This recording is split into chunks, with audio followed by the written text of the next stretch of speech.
ओस फूल देठी आयुष्या सेवटी देह तैसा घडी घडी काळ वाटयाची पाहे अजुनी किती आहे अवकाश हाती अनुताप घेऊनी सावध काहीतरी बोध करी मना एकता सवरला खटवांगरायासी भाग्यदशा कैसी प्राप्त झाली सापडला हरी तयाला साधनी एका जनार्दनी हरी बोला हरिमुखे गाता हरपली चिंता त्या नाही मागुता जन्म घेणे शरण शरण हनुमंता तुम्हा आलो रामदूता काय भक्तीच्या त्या वाटा मज दावाव्या सुबटा पांडुरंगा करू प्रथम नमन पांडुरंगा करू प्रथम नमन परिमळ गेलिया ओस फूल देठी आयुष्या सेवटी देह तैसा घडी घडी काळ वाटयाचे पाहे अजुनी किती आहे अवकाश. पैठणचे प्रसिद्ध संत शांतीपरब्रह्म श्री एकनाथ महाराज यांच्या हरिपाठातला हा अभंग आपण या प्रसंगी चिंतनाकरता निवडलेला आहे. हा जो प्रसंग आहे तो प्रसंग आपणा सर्वांना माहीत आहे की हा दुःखाचा प्रसंग आहे की आपण गंगा पूजनाच्या निमित्ताने या कीर्तनाचं आयोजन केलेलं आहे. हरिभक्ती परायण वैकुंठवासी नारायणरावजी सोळंके यांचा आकस्मिक मृत्यू झाला 13 दिवसापूर्वी आणि त्यांच्या मृत्यूने त्यांच्या आकस्मिक आपल्यातून जाण्याने हजारो लोकांच्या हृदयाला मोठं दुःख झालं. कारण त्यांचा जो मनमिळावू स्वभाव त्यांचा जो प्रेमळ स्वभाव त्याप्रमाणे परोपकार करणारा असा त्यांचा परोपकारी स्वभाव त्या सर्व स्वभावामुळे आदरणीय वैकुंठवासी दादा जिथे राहत असत तिथल्या लोकांना ते प्रिय वाटत असत असा त्यांचा मनमिळावू स्वभाव. आणि आकस्मिकपणे अशा प्रकारे चालता बोलता त्यांचा मृत्यू झाला आणि त्या मृत्यूच्या निमित्ताने हजारो लोकांच्या मनाला मोठी हळहळ वाटली दुःख वाटलं. म्हणून त्यांच्या अंत्यविधीलाही हजारोच्या संख्येने लोक जमले आणि आपली कृतज्ञता त्यांच्याविषयीची आपली प्रेम भावना त्यांच्या अंत्यविधीच्या दिवशी हजारोच्या संख्येने उपस्थित राहून लोकांनी प्रगट केली. या जगतामध्ये प्रत्येक मनुष्य जीवन जगतो परंतु केवळ माणसाच्या जगण्याला महत्व नाही. ज्याच्या जगण्यामध्ये काही परोपकार असतो ज्याच्या जगण्यामध्ये काहीतरी जगताच्या कल्याणाचं काम असते ज्याच्या जगण्यामध्ये दुसऱ्याचा विचार असतो त्याच माणसाचं जगणं हे या जगामध्ये सफल मानलं जातं आणि त्या मनुष्याचं जीवन अशा प्रकारे सर्व लोकांच्या स्मरणात राहतं. म्हणून आदरणीय वैकुंठवासी दादा स्वतः करता तर जगलेच परंतु ते इतरांकरता सुद्धा जगले आणि त्यातली त्यात अशा प्रकारे माझा आणि त्यांचा केवळ भगवंताच्या इच्छेने जवळचा संबंध आला. तो संबंध असा आला की वैकुंठवासी आदरणीय दादा माजलगावला राहण्याकरता आले आणि त्याच वेळी आपल्या पंचमुख हनुमान मंदिराच्या उभारणीचं कार्य सुरू झालं. मंदिराची उभारणी करायची होती परंतु वैशाख मासामध्ये मंदिराची उभारणी करायची होती आणि आषाढ महिन्यामध्ये जो चातुर्मास होता माजलगावचा की आज 25 वर्षाची परंपरा माजलगावच्या चातुर्मासला आहे. हे 25वे वर्ष माजलगावला चातुर्मासचं आहे. अगोदर गजानन मंदिरामध्ये चातुर्मास संपन्न झाले. काही कारणास्तव आपण ते मंदिर सोडलं, परंतु चातुर्मास जवळ आलेला होता आणि चातुर्मास सुरू करण्याच्या दृष्टीने की शहरामध्ये जे शेकडो श्रोते होते, तर त्यांचा जो नियम आहे चातुर्मासमध्ये प्रवचन ऐकण्याचा, की असे नियमाने श्रवण करणारे श्रोते माजलगावला आज आहेत की ज्यांनी भागवताच्या 18,000 श्लोकावर प्रवचन ऐकले आणि त्यांनी नियम केला.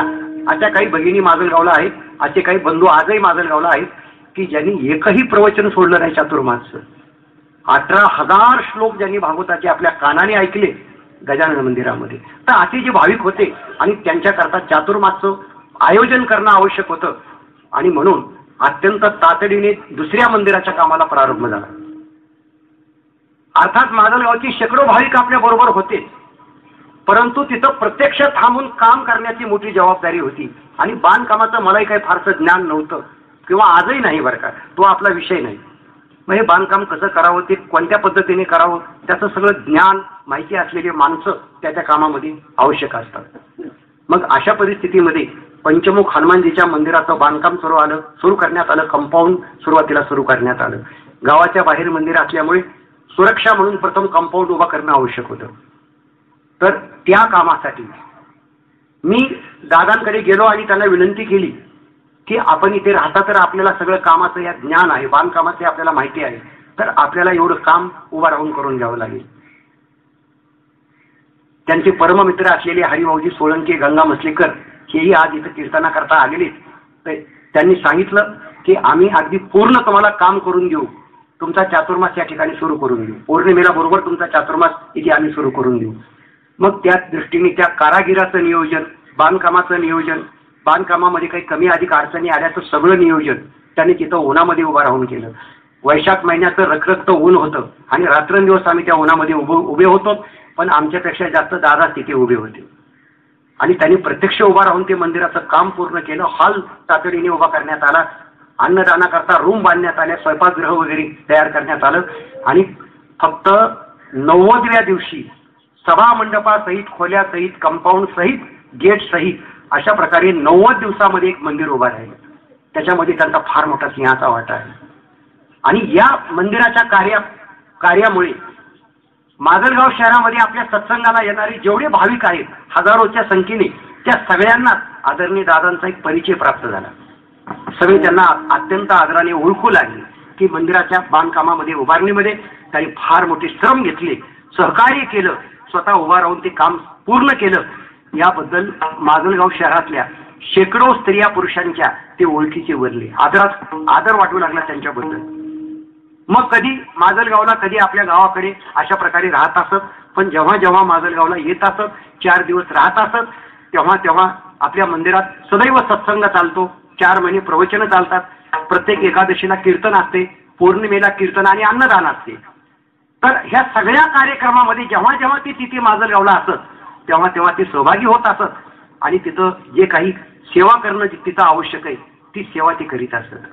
असे अत्यंत सेवाभावी की त्यांना आयुष्याच्या अंतिम कालामध्ये, अंतिम पर्वामध्ये फार मोठं भगवंताचं कार्य त्यांच्या हातून घडलं, फार मोठी भगवंताची सेवा त्यांच्या हातून घडली. अलीकडे इकडच्या काही व्यापामुळे ते गावाकडे राहण्याकरता आलेले होते आणि चालत बोलत त्यांनी आपल्या जीवनाची यात्रा संपवली.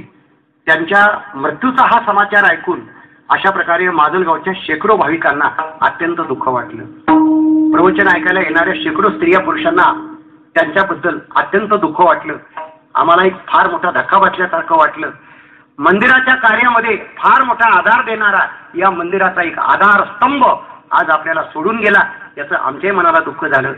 परंतु या जगाचा नियम असा आहे की जो जो या जगामध्ये येतो त्याला जगाचा निरोप घ्यावाच लागतो, त्याला जग सोडून जावंच लागतं. ईश्वर सत्तेच्या या नियमाप्रमाणे, या सिद्धांताप्रमाणे तेही अशा प्रकारे जगाला सोडून गेले. आपल्यालाही उद्या जगाला सोडून जायचंच आहे. कोणी या ठिकाणी राहण्याकरता आलेलं नाही, प्रत्येक जण जाण्याकरता आलेला आहे. परंतु माणसाचं जे स्मरण माणसं करतात त्याचं कारण, त्याचं कार्य, अशा प्रकारे त्याचा परोपकार, त्याची सेवा, ह्या सगळ्या गोष्टीमुळे माणूस जरी या जगातून, माणसातून गेला तरी चिरंतन कालापर्यंत तो माणसाच्या आठवणीमध्ये राहत असतो. त्याचं कार्य, त्याची सेवा, त्याचा परोपकार अशा प्रकारे माणसं विसरत नसतात. म्हणून माणूस शरीराने जरी मरत असला तरी नावाने तो अमर होत असतो. शरीर तर जगामध्ये कोणाला आपलं अमर बनविता येत नाही, परंतु आपलं नाव या जगामध्ये अमर करण्याचं प्रत्येकाचं काम आहे. आपण कार्याच्या रूपाने, आपल्या कीर्तीच्या रूपाने, परोपकाराच्या रूपाने या जगामध्ये आपण अमर बनणं हे प्रत्येकाच्या जीवनाचं ध्येय आहे. अशा प्रकारे भगवत कार्य करून, भगवत सेवा करून, मंदिरासारख्या एका महान पुण्य कार्याला तन मन धनाने मदत करून आदरणीय दादांनी आपल्या आयुष्याच्या अंतिम कालामध्ये फार मोठं पुण्यकार्य केलं, फार मोठं सत्कार्य केलं. आणि त्यांचं हे गंगा पूजन त्यांच्या परिवाराच्या वतीने आयोजित करण्यात आलेलं आहे. आणि त्या निमित्ताने या दुःखाच्या प्रसंगी या भगवत कीर्तनाचं आयोजन या ठिकाणी करण्यात आलेलं आहे. विठ्ठल विठ्ठल विठ्ठल विठ्ठल विठ्ठल विठ्ठल विठ्ठल विठ्ठल विठ्ठल विठ्ठल विठ्ठल विठ्ठल विठ्ठल विठ्ठल विठ्ठल बोला बोलणारी गावरे हरी विठ्ठल श्री ज्ञानदेव तुकाराम विठ्ठल विठ्ठल विठ्ठल विठ्ठल विठ्ठल. मनुष्याच्या जीवनामध्ये सुखाच्या नंतर दुःख आणि दुःखाच्या नंतर सुख असे सुखदुःखाचे प्रसंग सदैव येत असतात. परंतु आमचे संत महात्मे सांगतात की जीवनामध्ये सुखाचा क्षण आला तरी तुम्ही सत्संग करा आणि दुःखाचा प्रसंग आला तरी सत्संग करा. हे कीर्तनाचं जे आयोजन आहे त्याचा उपयोग काय अशा दुःखाच्या प्रसंगी? त्याचं कारण असं आहे की मनुष्याच्या जीवनामध्ये जे दुःखाच्या घटना घडतात, दुःखाचे संकटाचे प्रसंग येतात, त्या दुःखाचा परिणाम आपल्या मनावर असा होतो की त्या दुःखामुळे आपलं मन खचून जातं, आपलं मन निराश बनते, आमचं मन निरुत्साही बनते. त्या दुःखामध्ये, शोकामध्ये आमचं मन बुडून जाते. तर आम्ही हतबल होऊन एका जागेवर बसतो. मग त्या अवस्थेमध्ये आमच्या मनाला सावरण्याकरता, जीवन जगण्याची प्रेरणा, प्रकाश आमच्या जीवनाला प्राप्त होण्याकरता जीवनामध्ये एकच साधन आहे की जीवनात आपण सत्संग करावा. ज्या ज्या क्षणी तुमचं जीवन दुःखमय बनेल, ज्या ज्या क्षणी निराशेचा अंधकार तुमच्या जीवनामध्ये निर्माण होईल, ज्यावेळी दिशाहीन बनेल तुमचं जीवन, ज्यावेळी आनंदहीन बनेल तुमचं जीवन, दुःखाच्या शोकाच्या काळोखामध्ये बुडून जाईल जेव्हा तुमचं जीवन, तेव्हा संतांचे विचार तुम्हाला तारतील, संतांचे विचार तुम्हाला जीवनामध्ये प्रकाश देतील. संतांचा उपदेशच तुमच्या जीवनातला काळोख दूर करील, निराशा दूर करील आणि पवित्र जीवन जगण्याची प्रेरणा संतांच्या उपदेशातून आणि संतांच्या विचारातून अशा प्रकारे तुम्हाला प्राप्त होईल. म्हणून जीवनात सदैव मानवाने सत्संग करावा, संतांचे सद्विचार ऐकावेत, सदैव संतांचा उपदेश आपण ऐकावा. कारण आमच्या हृदयातल्या दुःखाला आणि शोकाला शांत करण्याचं सामर्थ्य फक्त संतांच्या विचारात आहे. विठ्ठल विठ्ठल विठ्ठल विठ्ठल विठ्ठल विठ्ठल. हो, म्हणून या दुःखाच्या प्रसंगी आमच्या मनाला सावरण्याकरता, शोक आणि दुःखात बुडालेलं आमचं मन पुन्हा बाहेर पडावं, पवित्र जीवन आम्हाला जगण्याची काही प्रेरणा प्राप्त व्हावी, या जीवनाची यात्रा आम्हाला आनंदाने पूर्ण करता यावी, याकरता दुःखाच्या प्रसंगी सुद्धा कथा कीर्तनाचं आयोजन, सत्संगाचं आयोजन आमच्या धर्मामध्ये केलं जातं. त्याचा हा मोठा अर्थ आहे. असे सद्विचार आम्हाला प्राप्त व्हावेत, असा उपदेश आम्हाला प्राप्त व्हावा, या दुःखातून बाहेर पडण्याकरता, मन आमचं पुन्हा पवित्र आणि प्रसन्न बनण्याकरता आणि अत्यंत पवित्रतेने आमचं जीवन आम्हाला जगता यावं, याचा उपदेश प्राप्त करण्याकरता शांती परब्रह्म एकनाथ महाराज यांचा हा अभंग, त्यांच्या हरिपाठातला हा अभंग आपण कीर्तनाकरता घेतलेला आहे. विठ्ठल विठ्ठल विठ्ठल विठ्ठल विठ्ठल. हो, कल्पना करा की एखाद्या मनुष्याचा मृत्यू होतो आणि त्याच्यानंतर त्याच्याकरता काही सत्कर्म, काही दान धर्म त्याच्या परिवाराच्या वतीने केले जातात. याचा अर्थ काय हे सुद्धा आपण समजून घेणं महत्वाचं आहे. कल्पना करा की एखादा मनुष्य मरण पावला, याचा अर्थ तो आमच्यातून निघून गेला, तो नेमका कुठे गेला हे आम्हाला दिसत नाही, त्याचं पुढे काय झालं शरीराच्या मृत्यूनंतर हे आम्हाला काही कळत नाही. मग त्याच्याकरता आम्ही हे पुण्यकर्म करणं, अन्नदान वगैरे दान धर्म करणं, याचा फायदा काय, याचा उपयोग काय अशा प्रकारचा प्रश्न आपल्या पुढे उभा राहू शकतो. म्हणून एखाद्या माणसाच्या मृत्यूनिमित्ताने दान धर्म पुण्यकर्म सत्कर्म करण्याचं प्रयोजन काय, त्याचा उपयोग काय, हे सुद्धा आपल्याला लक्षात येणं आवश्यक आहे. या प्रश्नाचं उत्तर असं आहे की आमच्या हिंदू धर्मामध्ये मनुष्याचा मृत्यू झाला, त्याच्या देहाचा मृत्यू झाला तरी त्या माणसाचा मृत्यू झाला असं मानलं जात नाही. आमच्या वैदिक धर्माच्या हिंदू धर्माच्या सिद्धांताप्रमाणे शरीर मानवाचं मरणारं आहे, परंतु शरीरामध्ये राहणारा जो जीवात्मा आहे तो मात्र अजर आणि अमर अशा प्रकारचा आहे.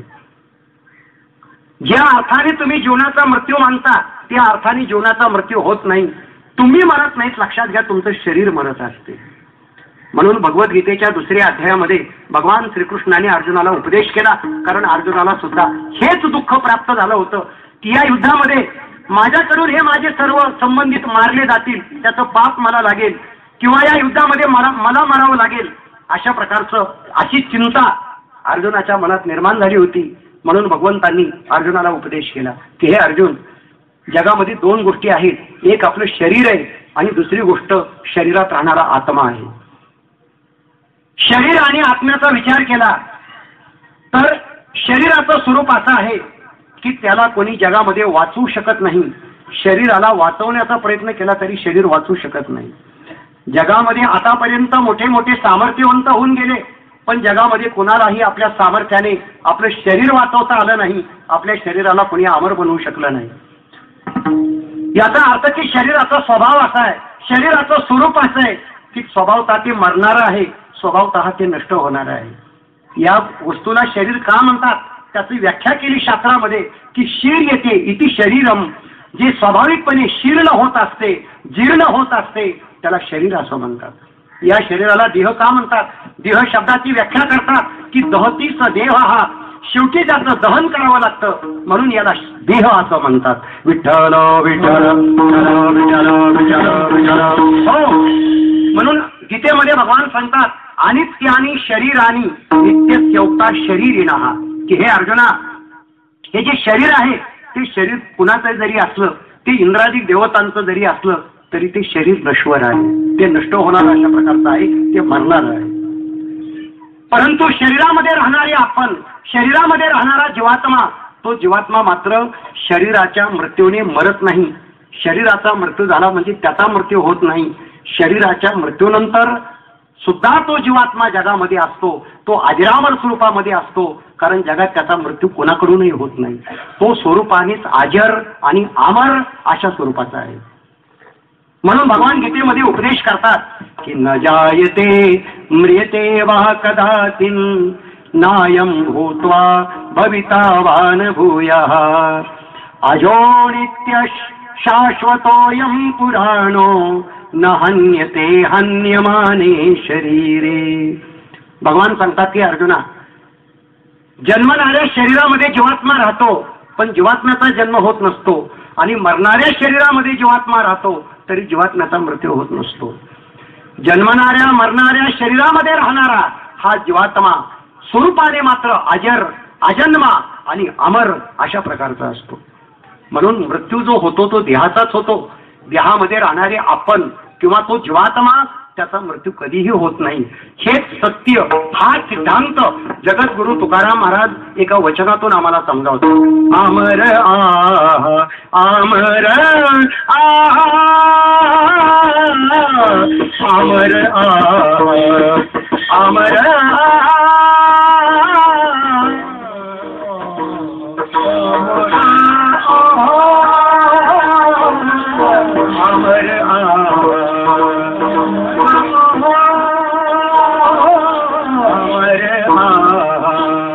अमर अमर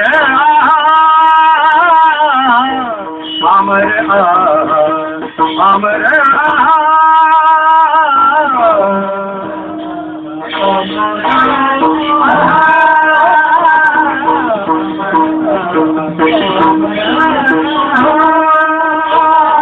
घरे की बात होते, घरे की बात होते,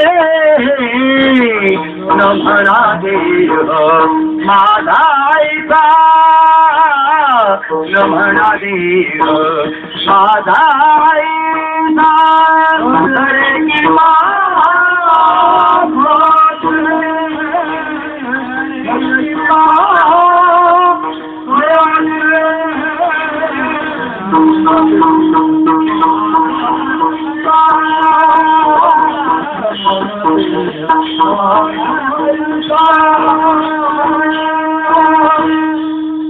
जगद्गुरु तुकाराम महाराज हा सिद्धांत आपल्याला या वचनातून सांगतात की अमर आहा खरे की पहा खोटे. हे बाबांनो, तुम्ही स्वतःला मरणारी समजू नका, कारण तुम्ही स्वरूपाने अमर आहात. जगामध्ये कोणती शक्ती तुमचा नाश करू शकत नाही, जगामध्ये कोणी तुम्हाला मारू शकत नाही, असे तुम्ही चिरंतन आहात. म्हणून पुढे भगवंतांनी सांगितलं गीतेमध्ये की नैनम छिंदन्ति शस्त्राणि नैनम दहति पावकः न क्लेदयन्त्यत्यापो न शोषयति मारुतः. अशा प्रकारे तुम्ही अजरामर आहात. म्हणून शरीराच्या मृत्यूनंतर सुद्धा या जीवात्म्याचं अस्तित्व अबाधितपणे या जगात असते.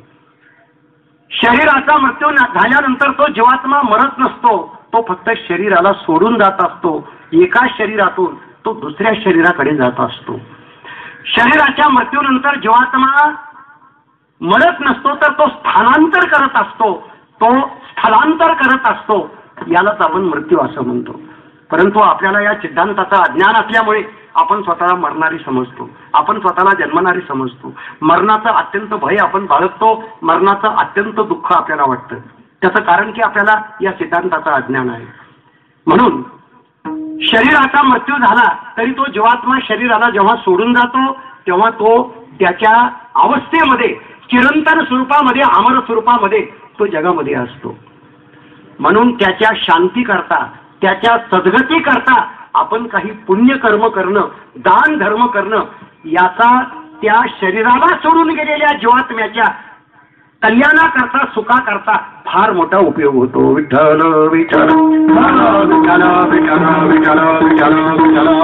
हो, म्हणून शरीराला सोडून गेलेला जो आत्मा असतो त्याला शास्त्रामध्ये काय म्हणतात, त्याला मृत आत्मा असं म्हणतात बरं का. मृत आत्मा म्हणजे काय, मेलेला आत्मा असा त्याचा अर्थ नाही. आत्म्याचा मृत्यू होत नाही. ज्याचं शरीर मृत झालेलं आहे असा आत्मा त्याला म्हणतात मृत आत्मा. त्या मृत आत्म्याकरता आपण जे काही सत्कर्म करतो, जे काही पुण्यकर्म आपण करतो, त्या पुण्यकर्माचा त्या मृत आत्म्याच्या शांती करता आणि सद्गती करता फार मोठा उपयोग होतो. हा सिद्धांत आहे आमच्या धर्माचा, आमच्या ऋषीमुनीचं हे संशोधन आहे. त्यांनी प्राप्त केलेलं हे सत्य आहे. म्हणून महाभारतामध्ये एक उदाहरण आहे की एके दिवशी नारद ऋषी भ्रमण करत करत पांडवांच्या दरबारामध्ये आले. पांडवांनी त्यांचं स्वागत केलं, पूजन केलं, वंदन केलं.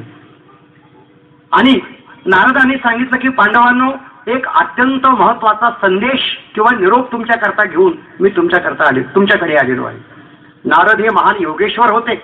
आपल्या योग सामर्थ्याने स्वर्ग, मृत्यू, पाताळ या ब्रह्मांडामध्ये ते भ्रमण करत होते.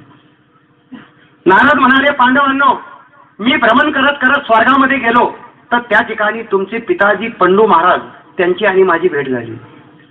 तुमचे पिताजी पंडू महाराज, त्यांना त्यांच्या पुण्यकर्माने सद्गती तर प्राप्त झाली, स्वर्गगती तर प्राप्त झाली, परंतु स्वर्गामध्ये जे सन्मानाचं स्थान त्यांना प्राप्त व्हायला हवं होतं, जे सुखाचं स्थान त्यांना मिळायला हवं होतं, ते स्थान त्यांना मिळू शकलं नाही.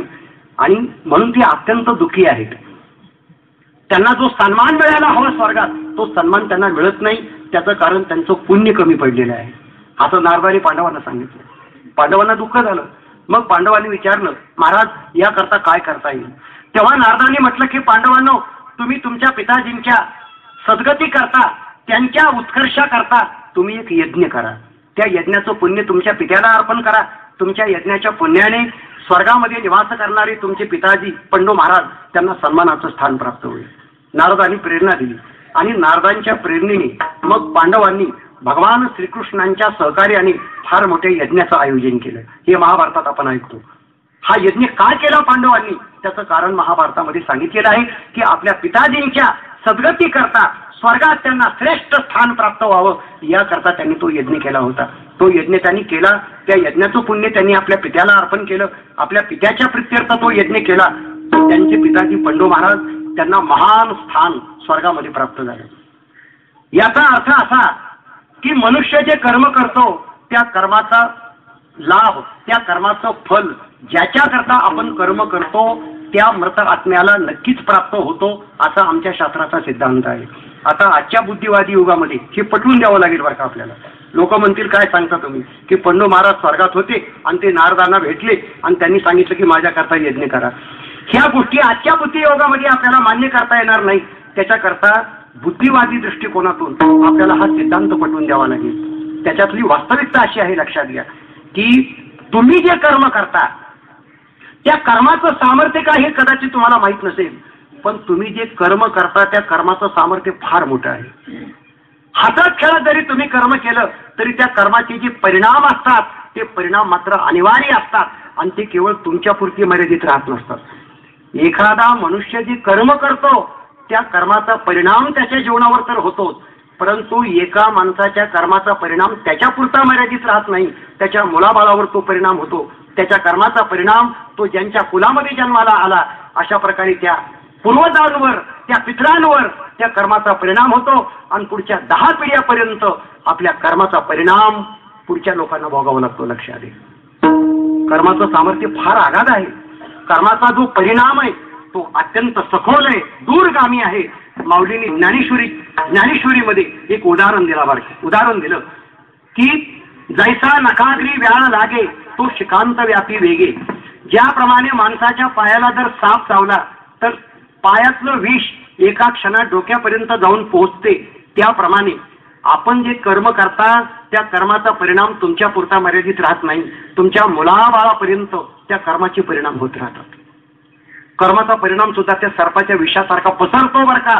पुढच्या 10 पिढ्यापर्यंत तो परिणाम पसरतो. पाठीमागच्या पूर्वजांवर सुद्धा त्या कर्माचा परिणाम होतो. इतकं कर्म सखोल आहे, दूरगामी आहे, परिणामकारक आहे. कर्म कसं परिणामकारक आहे हे लक्षात येण्याकरता तुम्ही एक उदाहरण लक्षात घ्या की समजा एखादा मनुष्य आजारी असतो, त्याला जर विचारलं की तुम्हाला हा आजार काय झाला, एखाद्याला वाताचा आजार असतो, मग समजा जर त्याला विचारलं की तुम्हाला हा आजार का झाला, तर तो सांगतो की आजार होण्याजोगं तर काही मी कुपथ्य वगैरे केलं नाही, पण मला हा आजार झाला त्याचं कारण माझ्या वडिलांना तो आजार होता. वडिलांना तुमचा आजार का होता हे जर त्याला विचारलं तर तो सांगतो की आमच्या वडिलांना तो आजार होता म्हणून तो मला झाला. याचा अर्थ की एखाद्या घराण्यामध्ये, एखाद्या कुलामध्ये एखादा रोग आला की पिढ्यानपिढ्यापर्यंत तो रोग सुद्धा चालूच राहतो, हस्तांतरित होतो. याला कोणत्या प्रकारचा रोग म्हणतात? याला त्या रोगाची अनुवंशिकता, अनुवंशिक रोग असं शास्त्रामध्ये म्हटलं जातं. तुमच्या शरीराला झालेला रोग जर तुमच्या मुलाबाळापर्यंत पोहोचू शकतो, हे जर सत्य आहे जगामध्ये, तर त्याहीपेक्षा हे सत्य आहे की तुमच्या शरीराने तुम्ही जे बरे वाईट कर्म करता त्या कर्माचा परिणाम तुमच्या मुलाबाळापर्यंत, त्यांच्या मुलाबाळापर्यंत जरूर जाऊन पोहोचतो. आजच्या युगाची एक शोकांतिका आहे. प्रत्येक पालकाला असं वाटतं की माझा मुलगा सुधारित असावा, माझा मुलगा सद्गुणी असावा, माझ्या मुलाला चांगली सद्गुण असावीत, त्याचं कल्याण व्हावं अशा प्रकारे, आणि त्याचा सर्व प्रकारचा उत्कर्ष व्हावा त्याचा. जगामध्ये पालकांनी आपल्या बालकाची चिंता करणं, त्यांचं कल्याण व्हावं, त्यांचा उत्कर्ष व्हावा अशा प्रकारची अपेक्षा पालकांनी करणं हे स्वाभाविक आहे, ते योग्य आहे बरं का. परंतु पालकांनी, माता पित्यांनी विचार करावा की तुमच्या बालकांचं भवितव्य बालकावर अवलंबून नाही. तुम्ही जे वर्तन करता, तुम्ही जसं वागता, तुमच्या कर्मावर तुमच्या मुलांचं भवितव्य घडत असतं. म्हणून जर तुमच्या मुलाबाळांचं भवितव्य सुखरूप बनावं, आनंदमय बनावं, तुमच्या मुलाबाळांचं कल्याण व्हावं असं जर तुम्हाला वाटत असेल तर तुम्ही मुलाबाळांना सुधारण्याचा विचार करू नका, तुम्ही स्वतःला सुधारण्याची महत्व आहे. कारण तुमच्या कर्मावर त्यांचं भवितव्य ठरणार आहे. म्हणून तुम्ही स्वतःमध्ये सुधारणा करण्याची गरज आहे. परंतु हीच या युगाची शोकांतिका आहे की कोणतेही पालक आपल्या मुलाबाळांना बजावतात, असं वागू नका, असं वागावं, हे करू नका, ते करा. आपल्या बालकांना ते बजावतात पण स्वतः मात्र कसं वागावं याचा विचार करीत नाहीत बरं का. स्वतः मात्र आपण काय करावं आणि काय करू नये याचा विचार पालक करीत नाहीत. मग आपल्या बालकांना सुधारायचा प्रयत्न करतात. ही मूर्खता आहे, ही अज्ञान आहे माणसाचं. म्हणून आजच्या युगामध्ये बालकांना सुधारण्याची गरज नाही, खऱ्या अर्थाने पालकांना सुधारायची गरज आहे बरं का. हे पालक सुधारले की बालक आपोआप सुधारतील. बालक का बिघडले, आमचे मुलं का बिघडले, त्याचं कारण त्या मुलांच्या जीवनात नाही, त्याचं कारण आमच्या जीवनात आहे. बालक बिघडण्याचा शोध तुम्ही बालकांच्या जीवनात करू नका, तुमच्या स्वतःच्या जीवनात शोध करा की ते बिघडण्याचं कारण तुमच्या जीवनात आहे. तुमच्या कर्माचे परिणाम त्यांच्यावर होतात. तुमच्या प्रत्येक विचाराचा परिणाम तुमच्या मुलाबाळावर होतो. तुमच्या प्रत्येक कृतीचा परिणाम तुमच्या मुलाबाळावर होतो. म्हणून आपल्याला सांगायचं आहे की जे कर्म म्हणून म्हणतात या जगामध्ये, ते बरं असो की वाईट, त्याचा परिणाम पुढच्या पिढ्यावर होत असतो. हे जाणून आपल्या हजारो पिढ्याचं भवितव्य जर तुम्हाला बनवायचं असेल तर तुम्ही सत्कर्म करणं आवश्यक आहे. तुम्ही पापकर्माचा त्याग करणं आवश्यक आहे. तुम्ही दुष्कर्माचा त्याग करणं आवश्यक आहे. आणि तुम्ही सदैव सत्कर्म करीत राहणं, पुण्यकर्म करीत राहणं, तुम्ही सदैव सदाचारी जीवन जगणं याचं महत्व आहे. हा शास्त्राचा सिद्धांत आहे. तुम्ही स्वतः सद्विचारी बना, सदाचारी बना. तुम्ही जर पुण्यपरायण असाल तर तुमच्या मुलाबाळांचं कोणी अनिष्ट करू शकणार नाही, कोणी अकल्याण करू शकणार नाही. त्यांचं कल्याण आपोआप होईल. तुमचं पुण्य त्यांचं कल्याण करेल. तुमचे सत्कर्म त्यांचं कल्याण करतील. तुमच्या हजारो पिढ्यापर्यंत तुमचं पुण्य त्या लोकांना तारायचं काम करील. इतकं पुण्यकर्माचं महत्व आहे. आणि पुढच्या हजारो पिढ्यांना बुडवायचं सामर्थ्य एका माणसाच्या पाप कर्मामध्ये आहे. हे जाणून आपण कर्म केले पाहिजे, आचरण केलं पाहिजे. म्हणून कर्माचा परिणाम मोठ्या दूरगामी आहे. आपल्या प्रत्येक विचाराचा आणि प्रत्येक आचाराचा परिणाम आपल्या परिवारावर होत असतो, आपल्या मुलाबाळावर होत असतो. हा कर्माचा परिणाम तुम्ही लक्षात घ्या.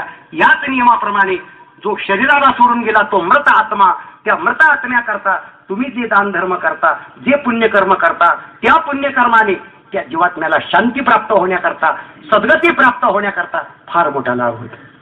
म्हणून अशा प्रकारचं हे भजन कीर्तनाच्या रूपाने पुण्यकर्म करणं, अन्नदानाच्या रूपाने पुण्यकर्म करणं, हे मृत आत्म्याच्या कल्याणाकरता, त्याच्या सद्गती करता, त्याच्या सुख शांती करता अत्यंत आवश्यक आहे. विठ्ठल विठ्ठल विठ्ठल विठ्ठल विठ्ठल विठ्ठल विठ्ठल विठ्ठल. हो, म्हणून एखादा मनुष्य मरण पावला तर त्याच्याकरता गंगापूजन का करावं, त्याच्याकरता दशक्रिया का करावी, त्याच्याकरता सत्कर्म दान धर्म का करावा, याचंही थोडक्यात चिंतन आहे. तो प्रसंग आपल्या समोर आहे म्हणून त्याचंही चिंतन आहे.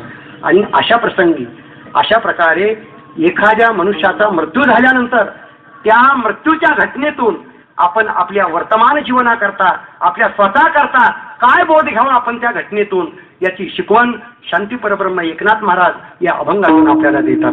परिमळ गेलिया ओस फुल दे,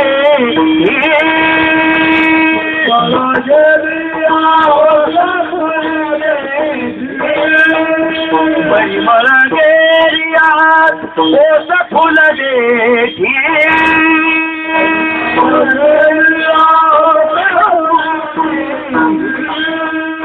आयुष्या सेवकी देह तैसा, आयुष्या सेवकी देह तैसा,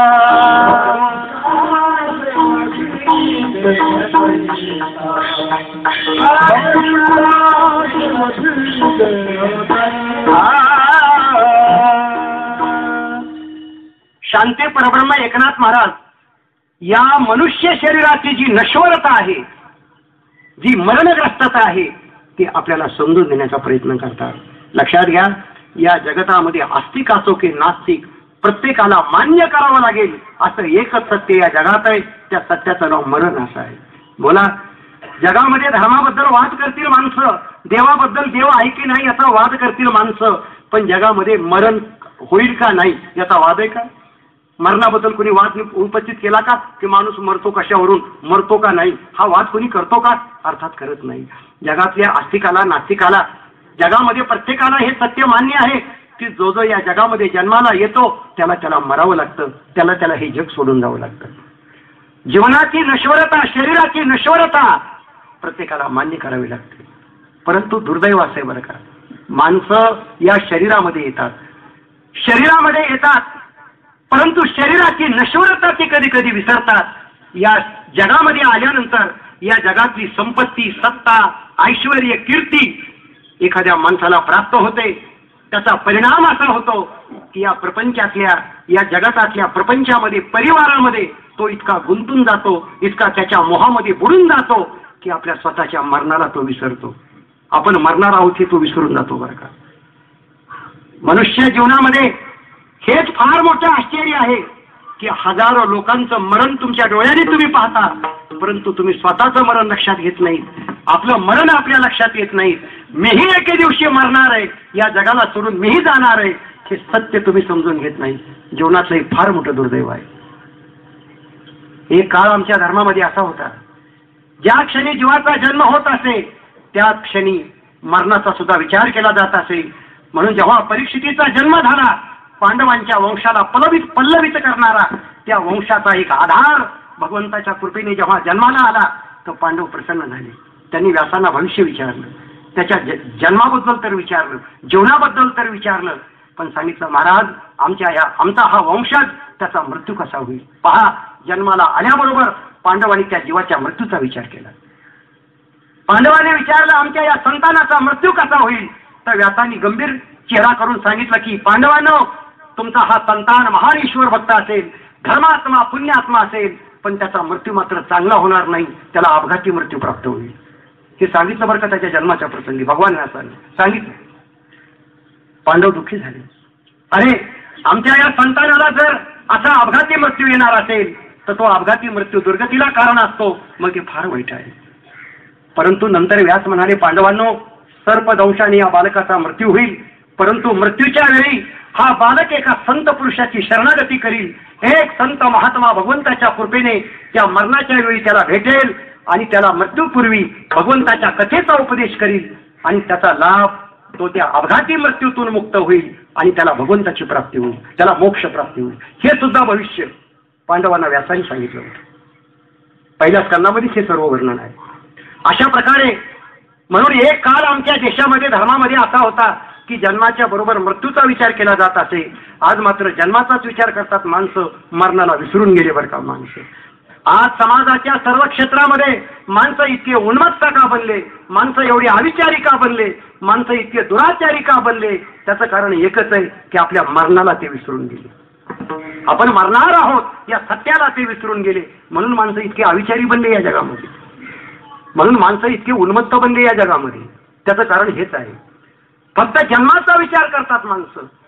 म्हणून प्रत्येक माणूस आपला जन्मदिवस साजरा करतो, आपला वाढदिवस साजरा करतो. जे संपत्तीवान माणसं असतात ती आपला जन्मदिवस साजरा करण्याकरता हजारो लाखो रुपये खर्च करतात, आपले फोटो प्रसिद्ध करतात, एखादं मंगल कार्यालय बुकिंग करतात, लाखो लोकांना गोळा करतात आणि अशा प्रकारे आपला जन्मदिवस साजरा करतात, आपला वाढदिवस साजरा करतात. आपल्या जन्मदिवसाचा आनंद साजरा करणारे लोक यांना एक विनंती आहे की त्यांनी त्यांचा वाढदिवस, त्यांचा जन्मदिवस मंगल कार्यालयामध्ये जसा ते साजरा करतात, एकदा त्यांनी मसन वाटेत त्यांचा जन्मदिवस साजरा करावा, वाढदिवस साजरा करावा, तिथं हा कार्यक्रम करावा त्यांनी. मग त्यांना कळेल की ह्या जीवनाचं शेवटी काय होणार आहे. अरे, ज्या शरीराचा वाढदिवस आपण करत आहोत त्याचा काय शेवटी परिणाम होणार आहे हे तिथं कळेल बरं का त्यांना. तिथं एकदा एक वाढदिवस तिथं जर त्यांनी केला साजरा तर पुन्हा वाढदिवस साजरा करणार नाही. ते पुन्हा त्यांना सत्य लक्षात येईल, हा त्याचा अर्थ आहे. फक्त जन्माचा विचार जीवनामध्ये करतात माणसं, परंतु माणसाने आपल्या कल्याणाकरता मरणाचा विचार केला पाहिजे. सदैव आपलं मरण आपल्या डोळ्यापुढे आपण ठेवलं पाहिजे की कोणत्याही क्षणी आपण मरू शकतो. पहा, या युगामध्ये मरण इतकं स्वस्त झालेलं आहे की एका युगामध्ये माणसाला मरण्याकरता वृद्ध व्हावं लागत असे, माणसाला मरण्याकरता काही रोग व्हावे लागत असत, निसर्ग नियमाप्रमाणे माणसं मरत असत. रामराज्याचं वर्णन आहे की रामराज्यामध्ये पतीच्या अगोदर कधी पती मरत नसे. रामराज्यामध्ये एकही विधवा नव्हती, लक्षात घ्या. याचा अर्थ की पत्नीच्या अगोदर पती मरत नसे आणि आई बापाच्या अगोदर मुलगा मरत नसे. हे रामराज्याचं वर्णन आम्हाला रामायणात ऐकायला मिळते. अगोदर माता पित्याचा मृत्यू, नंतर मुलाचा मृत्यू, अगोदर पत्नीचा मृत्यू, नंतर पतीचा मृत्यू. हे नैसर्गिक मृत्यू इतर युगामध्ये होते, पण आजच्या युगामध्ये सगळे विपरीत आहे बरं का. आजच्या युगामध्ये मरण इतकं स्वस्त झालं, मरण इतकं सहज झालं की कोणता माणूस कोणत्या कारणाने कोणत्या ठिकाणी मरेल याला काय मर्यादा राहिली का सांगा. म्हणून मरण्याकरता बऱ्याचशा परीक्षा पूर्वीच्या युगामध्ये द्याव्या लागत असत, तेव्हा मरणाची ऑर्डर मिळत असे बरं का. ऑर्डर मिळायच्या अगोदर काही परीक्षा द्याव्या लागतात बरं का, काही परीक्षा पास व्हाव्या लागतात, काही कोर्स करावे लागतात, मग नंतर ऑर्डर मिळते आपल्याला. परंतु आता मरणाची ऑर्डर देण्याकरता कुठल्या परीक्षा कुठल्या घेतल्या जात नाही, डायरेक्ट ऑर्डरच हातात येते बरं का आपल्या, मरणाची ऑर्डर. बा त्याच्या अगोदर काही परीक्षा नाही ना, काही नाही, काही सूचना नाही ना, काही नाही. या युगामध्ये मरण्याकरता आपल्याला म्हातारा व्हायची गरज नाही, न मरण्याकरता आपल्याला काही रोग व्हायची गरज नाही. चालता चालता माणसं मरतात, बोलता बोलता माणसं मरतात. इतकं जीवन या युगात आपलं मरणग्रस्त बनलेलं आहे. इतकं जीवन आपलं क्षणभंगूर बनलेलं आहे. जीवन इतकं आपलं अनिश्चित आहे की हातामध्ये घेतलेला घास, आपल्या ओठातला घास आपल्या पोटात पोहोचेपर्यंत सुद्धा आम्ही जगू का नाही याची शाश्वती जगात कोणी देऊ शकत नाही. म्हणून आमचे साधू संत मोठ्या तळमळीने आपल्याला उपदेश करतात. क्षणभंगूर आहे जायन करता,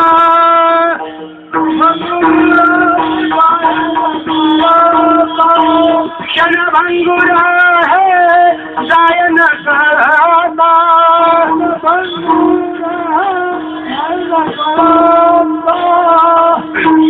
सत्ता हाती नाही, आपला सगळी सत्ता हाती नाही, सत्ता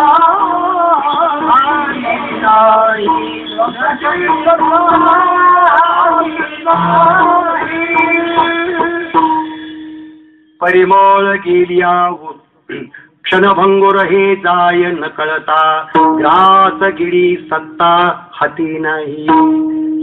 शरीर आपलं किती क्षणभंगुर आहे, किती नश्वर आहे की या शरीराच्या मृत्यू करता या योगामध्ये आपण आजारी पडायची गरज नाही, कुठला रोग होण्याची गरज नाही, ना वृद्ध होण्याची सुद्धा गरज नाही.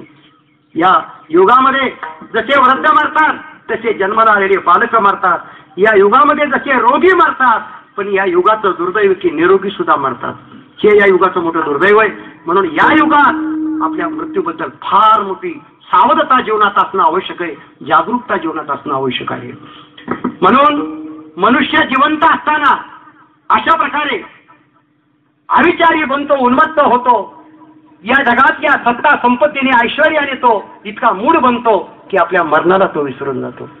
आणि म्हणूनच महाभारतामध्ये एक चिंतन आहे की जगामध्ये सर्वात मोठं आश्चर्य काय, हा एक प्रश्न एका ठिकाणी विचारण्यात आलेला आहे की सर्वात मोठं आश्चर्य जगातलं कोणतं. त्याचं उत्तर महाभारतात व्यासांनी असं दिलेलं आहे की जगामध्ये सर्वात मोठं आश्चर्य आहे की आपण कोणत्याही क्षणी मरणार असताना सुद्धा माणसं स्वतःला अमर समजतात. हेच मोठं आश्चर्य आहे. कोणत्याही क्षणी आपल्याला आपला मृत्यू होत असताना आपण त्या मृत्यूला विसरून जातो, आपण स्वतःला अजरामर मानतो. हेच आपल्या जीवनातलं फार मोठं आश्चर्य आहे. म्हणून शांती परब्रह्म एकनाथ महाराज आपल्याला या वचनातून आपल्याला समजावतात की हे शरीर शेवटी काय होणार आहे. या शरीराचं जे महत्व आहे, शरीराची जी प्रतिष्ठा आहे ती कुठपर्यंत आहे. जोपर्यंत आयुष्य आहे तोपर्यंत शरीराला महत्व आहे. जोपर्यंत चैतन्य या शरीरामध्ये आहे तोपर्यंत या शरीराला महत्व आहे. दृष्टांत देतात शांती परब्रह्म एकनाथ महाराज की एखाद्या फुलाला महत्व कुठपर्यंत, फुलाचं महत्व कुठपर्यंत. जोपर्यंत त्या फुलामध्ये सुगंध आहे तोपर्यंत त्या फुलाला महत्व आहे. परंतु त्या फुलाचा सुगंध जेव्हा त्या फुलाला सोडून जातो तेव्हा त्या फुलाचं महत्व संपून जाते. ते फूल अशा प्रकारे मृत मानलं जातं, ते फूल नष्ट होते. त्याप्रमाणे आपलं शरीर एक फूल आहे आणि आपल्या शरीराला प्राप्त झालेलं आयुष्य सुगंधाप्रमाणे आहे. फुलाचं महत्व कुठपर्यंत सुगंध त्याच्यामध्ये आहे तोपर्यंत. फुलातला सुगंध संपला की फुलाचं महत्व संपून जाते. त्याप्रमाणे या देहरूपी फुलातला आयुष्यरूपी सुगंध संपून गेला की या देहाचं सुद्धा महत्व संपून जाते. देह प्रेत मानला जातो. आयुष्य संपलं, चैतन्य शरीराला सोडून गेलं की हा देह मृत मानला जातो. म्हणून महाराज सांगतात परिमळ गेलिया ओस फूल देठी. ते फूल जसं ओस मानलं जातं, परिमळ म्हणजे सुगंध, त्या फुलातून निघून गेल्यानंतर फूल जसं उद्ध्वस्त मानलं जातं, अर्थहीन मानलं जातं, त्याप्रमाणे या शरीराला जे आयुष्य प्राप्त झालेलं आहे ते आयुष्य आहे तोपर्यंत हा जीवात्मा शरीरामध्ये राहतो. आयुष्य संपलं की जीवात्मा शरीराला सोडून जातो. तर शरीराचं महत्व त्या ओस फुलाप्रमाणे बनते. म्हणून ज्ञानेश्वरीमध्ये सुद्धा माऊलींनी एका ओवीतून सांगितलं परिमळ गेलिया पवना पाठी मागे ओस फूल राहे दृष्टी दिठी आयुष्यात या शेवटी देह तैसा. त्याप्रमाणे आपला देह आयुष्य संपल्यानंतर एकदा कोसळल्यानंतर त्या उद्ध्वस्त झालेल्या फुलाप्रमाणे, सुगंध संपून गेलेल्या फुलाप्रमाणे मृत बनतो, प्रेत बनतो. तर काही तासाच्या आत त्याला घराच्या बाहेर काढतात आणि अशा प्रकारे त्याचं दहन तरी करतात, नाहीतर त्याचं दफन तरी करतात.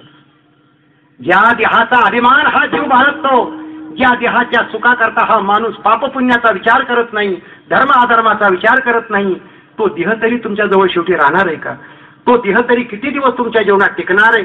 याचा विचार या अभंगातून आपल्याला सांगतात की हा देह नष्ट होणार आहे.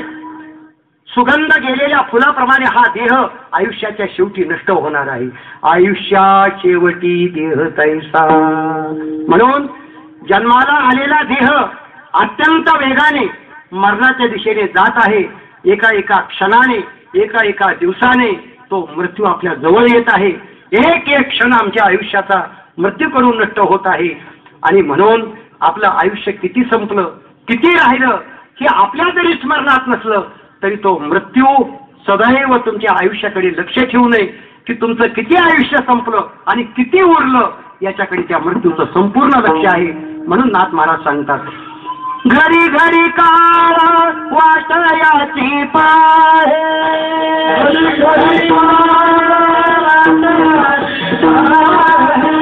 घरी घरी काळ वाटयाची पाहे,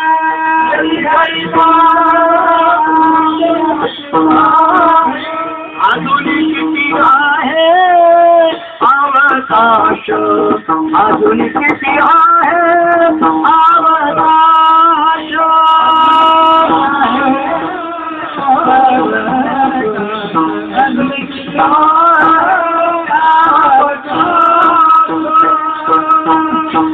म्हणून अभंगाच्या दुसऱ्या चरणात शांती परब्रह्म एकनाथ महाराज सांगतात की घडी घडी प्रत्येक क्षणाक्षणाला काळ माणसाची वाट पाहत आहे, जीवाची वाट पाहत आहे.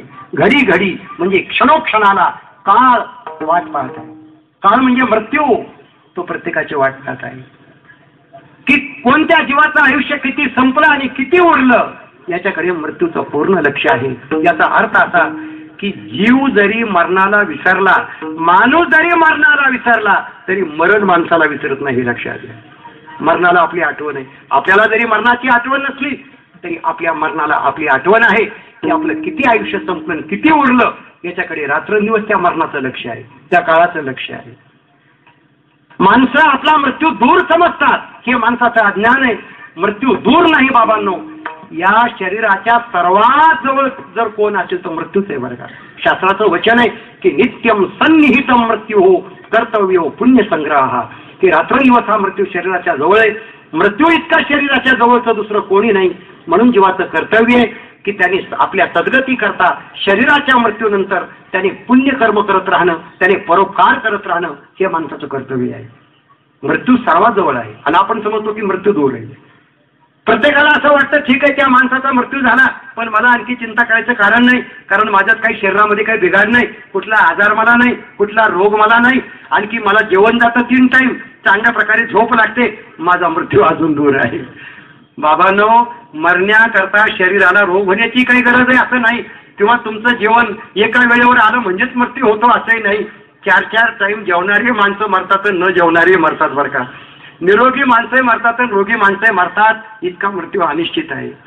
क्षणाक्षणाला तो आपली वाट पाहत आहे. क्षणाक्षणाने अशा प्रकारे तो आपल्या जवळ येत आहे.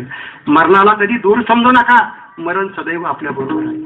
अरे माणूस जीवन जगतो, मरणाच्या छायेचं जीवन जगतो माणूस. कशी अवस्था आहे माणसाची विचार करा. माणसाची मूर्ता की तो स्वतःला अमर समजतो, आपला मृत्यू आणखी दूर आहे, आपल्याला चिंता करण्याचं कारण नाही असं तो मानतो. हे त्याचं मोठं अज्ञान आहे. माऊलींनी ज्ञानेश्वरीमध्ये दृष्टांत दिला बरं का की पाहे पा सर्प फणाची सावली, हे आचवता अवघिया बोली, पाहे पा सर्प फणाची सावली, ती शीतल होईल केतुली मुशकाची. पहा, या मृत्यू लोकांमध्ये, या संसारामध्ये माणसं थोडंफार काही मनासारखं घडलं की सुख मानतात, आनंद मानतात, पण त्यांचं सुख मानणं किती मूर्खपणाचं आहे याचं उदाहरण देतात माऊली ज्ञानेश्वरीमध्ये की एक उंदीर होता बरं का, आणि उन्हाळ्याचे दिवस होते. रखरखत्या उन्हामध्ये तो उंदीर पळू लागला. कुठंतरी त्याला छाया पाहिजे होती, गार सावली पाहिजे होती. बिचारा सावलीचा शोध करू लागला. शोध करता करता त्याला एका ठिकाणी थोडीशी सावली दिसली बरं का. कारण त्या उंदराला पळत असलेला पाहून त्याच शेतामध्ये राहणारा एक मोठा सर्प, एक मोठा नाग त्या उंदराची शिकार करण्याकरता अशा प्रकारे तयार झाला. त्याने आपला फणा पसरला बरं. त्याने आपला फणा पसरला. उंदराने वर पाहिलंच नाही, खाली सावलीच पाहिजे बरं का फक्त उंदराने. उन्हाळे संतप्त झालेला तो उंदीर धावत धावत आला आणि त्या सर्पाच्या फणाची जी सावली होती खाली, त्याच्या फडीची सावली, त्या सावलीत आला बरं का तो उंदीर. आणि म्हणू लागला, वा वा काय कूलर सारखं गार लागत आहे इथं.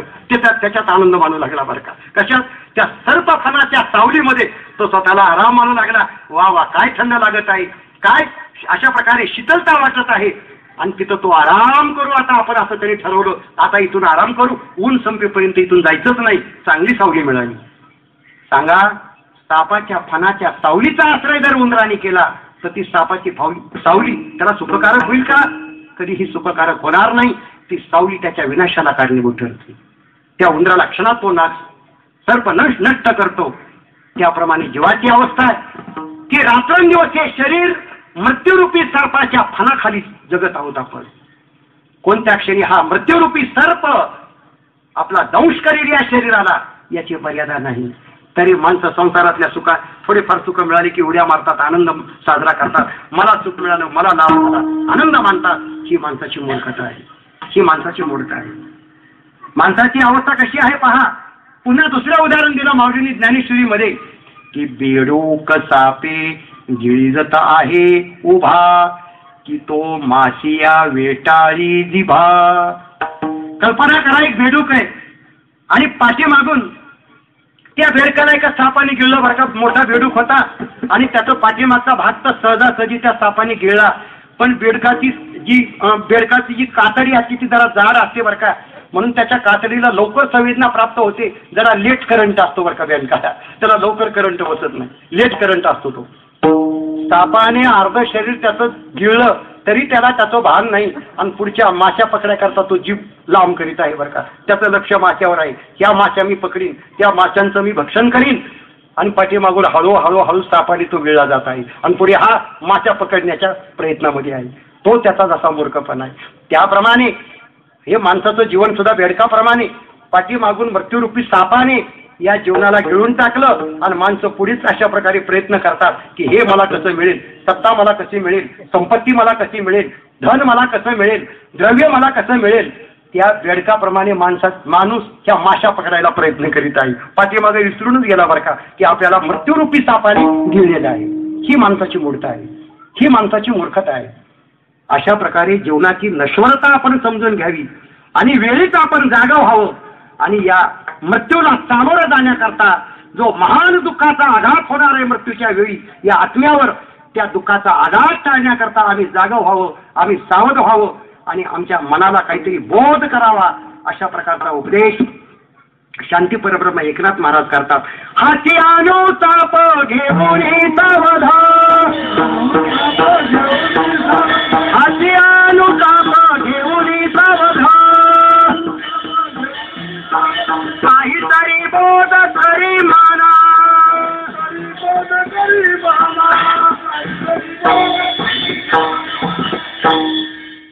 हाती अनुताप घेऊन सावध, काहीतरी बोध करी मना. महाराज सांगतात की याचा अनुताप आपल्या मनाला व्हावा. अनुताप व्हावा याचा अर्थ याचा पश्चाताप आपल्याला व्हावा की आतापर्यंत माझ्या मनाला मी विसरलो, मी स्वतःला मूर्खपणाने आजरामर समजून या जगातल्या सुखांच्या पाठीमागं लागलो, नश्वराच्या पाठीमागं लागलो आणि माझ्या आयुष्याचा नाश केला मी इतके दिवस. जीवनाच्या कल्याणाचं, आत्म्याच्या कल्याणाचं काही साधन मला घडलं नाही. शरीराच्या मृत्यूनंतर या आत्म्याचं काय होणार, या आत्म्याची काय वाट होणार लागणार याची चिंता मी कधी केली नाही. शरीराची चिंता रात्रंदिवस करीत राहिलो, शरीराच्या सुखाकरता रात्रंदिवस आयुष्याचा नाश करीत राहिलो. पण माझ्या आत्म्याच्या कल्याणाचा विचार माझ्या जीवनात मी विसरून गेलो. फार मोठा अपराध झाला माझ्याकडून, हे चुकलं माझ्याकडून. असा पश्चाताप माणसाच्या मनाला व्हायला हवा. याला अनुताप म्हणतात. आणि असा अनुताप झाला की माणूस सावध होतो बरं, सावध होतो माणूस. म्हणून हे मानवांनो, तुम्ही सावध व्हा. ही जे मरणग्रस्त स्वरूप आहे शरीराचा मृत्यू, तो सदैव तुमच्या लक्षात घ्या. पण माणसाचं असं दुर्दैव, माणसं सावध होतच नाहीत बरं का. आपल्या डोळ्यांनी हजारो मानवांचा मृत्यू माणसं पाहतात, परंतु माणसं सावध होत नाही. संतांना याचं मोठं दुःख वाटतं. म्हणून जगद्गुरु तुकाराम महाराज एका वचनातून आम्हाला सांगतात, एक पाहता एकाची निधन एक पाहता एकाची निधन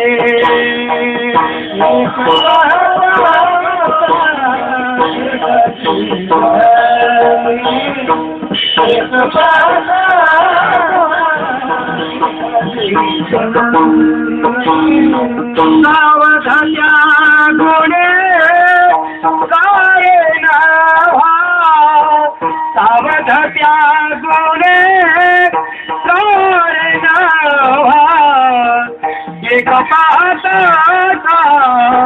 एकाची निधन एक पाहता एकाची निधन सावधान्या गुणे